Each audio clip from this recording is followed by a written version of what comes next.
Josh Bull McCool, aka Beastman, my Canadian brother. He asks on Facebook, will I ever do collabs with subscribers on other games besides NASCAR? I think so. I would like to start playing at some point. I would want to get into other games. I don't want to be known for NASCAR forever. I want to try other things. I've done more racing than just NASCAR. I've played some other scary stuff, not so much, but some along the way. So yeah, I think there's definitely an opening for that sometime down the line, doing more collabs with people. Ronnie Lazarine Jr. on Facebook, why is Bushy Bitch such a douche canoe? I think we all would love to know the answer to that question. Bushy, if you could please get in touch with us and let us know. Steven Chandra Halim on Facebook asks, what are you playing now? I already said with the NASCAR Heat 3 career mode on the X Mrucz. Your most 5 favorite games? Well, number 1 is definitely NASCAR Thunder 2003. That game is freaking awesome. I really liked playing Batman Arkham. Is it Arkham Knight? It took us forever to beat. I played that with my boy down the road. We played the hell out of that. It took hours and hours, but that was a really cool game. I like my Madden. I play a lot of Madden. I don't know. It's just mostly what I've gotten addicted to is NASCAR. Okay, I'll say I love the story mode in GTA 5. That was pretty badass. Expendable X on YouTube asks, who will you root for when Jimmy retires? I'm rooting for Mr. Magoo. It's Mr. Magoo or bust after Jimmy's gone. I don't even want to think about Jimmy leaving now. TC Comics Racing on YouTube asks, what products do you use in your hair? I wet my hair and then I use some of this mousse, Tresemme mousse. It doesn't really matter what one. I just pick whatever looks good, whatever bottle is appealing to me. They all got different colors. I just pick a good color. I throw that in there, then I hair dry that shit till it's bone ass dry. Then I take some Dove Men hairstyling cream, little tiny bit, and I smooth it through that shit. Get some water combing out, flattening out, so then it's looking good. Caleb Laura on YouTube asks, I hope I pronounced your last name right. I've called you Caleb the entire time I've known you. I've never had to pronounce your last name. Where is the one place you want to visit one day when you go on vacation? I want to go to Australia in the worst way. Also love to go to Monaco to see a race there. Indianapolis, I want to go to an Indy 500. A lot of it is based around races. Keith Miller on YouTube asks, who were some of your biggest influences when it comes to YouTube, and what was your first video? Okay, well, as for the first video, it was a video of me. It's titled My Kitty. Not in that way, you freaks. It is just me touching my cat in the ear, and it was like making her ear twitch. Who were some of my biggest influences? Butchie Kid, his Bigfoot videos, those were the types of videos that I made in the beginning. I was running around in a damn Bigfoot costume out in the woods, scaring the shit out of everybody that lived in town. I would say, other than that, Ray William Johnson then was a big influence of mine early on. He was big in me getting into the compilation side of things. I would say those two, and then with this channel, PewDiePie, I watch all of his stuff. He is the person that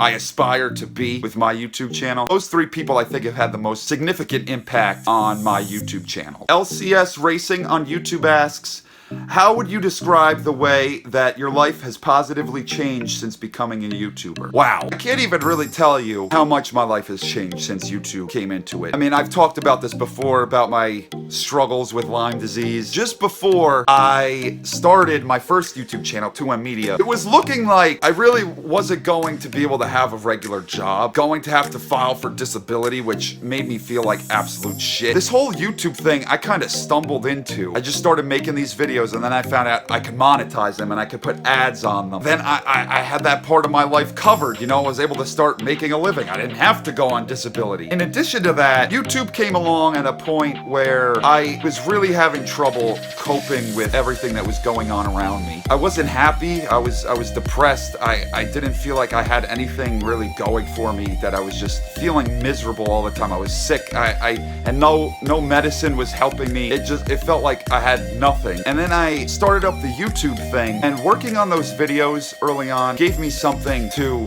work towards every day. It took my mind off of all the negative that was in my life at that point. I feel like in a lot of ways, it saved my life. It made such a huge difference. I don't know where I would be without it. Daniel the Paniel on YouTube asks, did you expect your channel to gain this much popularity? No! I think I'm gonna make this the last question. I made this channel because I wanted somewhere, an outlet, just to put whatever I wanted to put out there. If I felt like making a video of me eating a cup of ramen noodles, then I'd have somewhere to put it, and no one would give me shit for it. Never did I expect it to reach now 3,500 subscribers. I honestly cannot believe we have hit that many subs and the amount of views that we've reached. I don't understand. I've never found myself to be that gripping of an individual where I would have people watching me, have struggled with my own self-esteem for a very long time, not thinking I was good enough, looking at other YouTubers and seeing, God, I wish I had the charisma or the confidence that they do. I never thought that it was gonna happen, that I would ever see any sort of significant numbers on this channel, but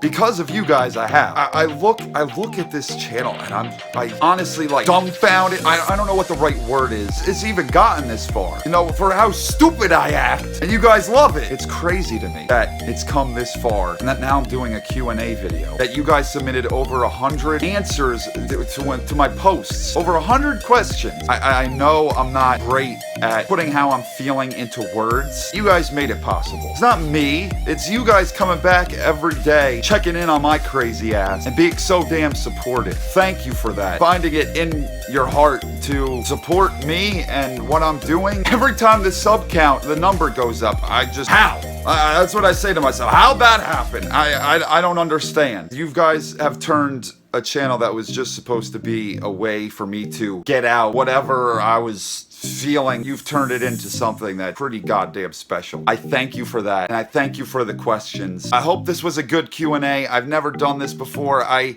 really didn't know how to go about this. There are so many unanswered questions. I'm sorry for that. I will do a second part if you guys want to see that, and I will answer more that I didn't get to today. I love you all so much. Mwah! Smear that on there. Good. Take that to bed tonight. You get your lubes loined up. Lubes loined up. I fucked that up. Loins lubed up when you think about that kiss. I'm gonna go. I'm done. Thank you for your questions. I love you guys. I will see you in the next video. Goodbye!